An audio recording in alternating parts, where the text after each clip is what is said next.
Hello once again, watchers of good movies. My name is Nick Pell and this is my review of Knives Out. Now this is from director Rian Johnson, who infamously did Star Wars The Last Jedi a couple years ago, and I think that's the first film from him that I saw, and I was kind of torn on it.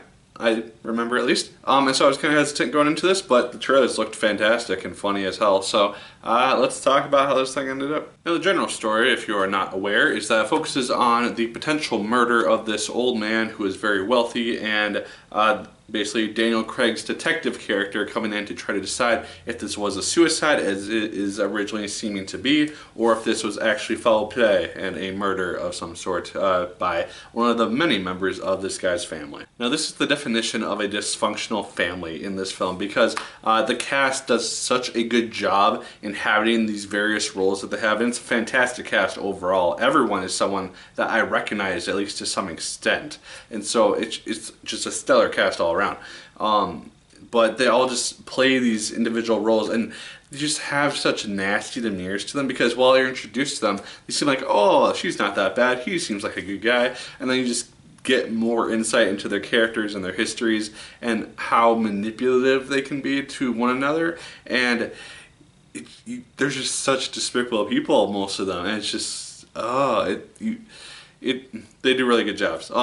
Chris Evans, I think, is the standout amongst them, in my opinion. He's in the film mainly in like the second half of it, but when he's in the film, he does a really good job, and I really enjoyed seeing his character, at least on screen, and seeing the presence that he has amongst these people. The majority of the film, though, it focuses on the nurse who helped out Christopher Plummer's character up to the time of his death. It focuses on basically her character, someone who apparently cannot tell a lie, otherwise she's going to puke, and just basically seeing the events of this film through her perspective as opposed to through Daniel Craig's detective character. And I thought that was a really interesting choice, because it's kind of revealed very early on generally what happened to cause this old man's death. You get a very good sense of kind of what events led up to it. Of course, there are many twists throughout the film, which I really enjoyed, and it kept me on the edge of my seat, just not knowing what was going to turn on its head, what different thing was going to happen. By the end of the film, I had a very rough idea, and I was pretty much spot on for the most part, with like the general twist that ends up happening with the murder, or like the potential murder. But I really enjoyed that we got to see the relationship between Marta and Christopher Plummer's character early on, because you can just tell that they just get along really well, and they're both like genuinely good people. And just seeing their interactions, you can just tell that their characters have this really well established relationship where they just are friends basically. She is his nurse, but they're good people, they're friends. And so it just kind of creates this really nice atmosphere amongst them, and you really feel sympathetic towards her character. And probably the biggest thing about this film is that it is hilarious. I laughed more genuinely and thoroughly in this film than I have at almost any other film this year, in my opinion. It's probably the best comedy of the year I've seen thus far. It's great. There are so many good laughs that you're going to have in this movie.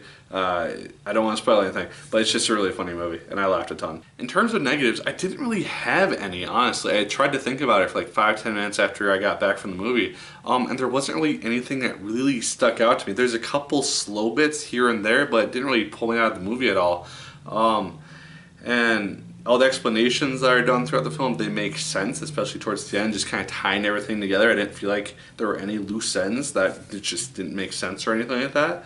And it just all worked really, really well. It's not a perfect movie, but its faults are so minor that they don't really matter that much.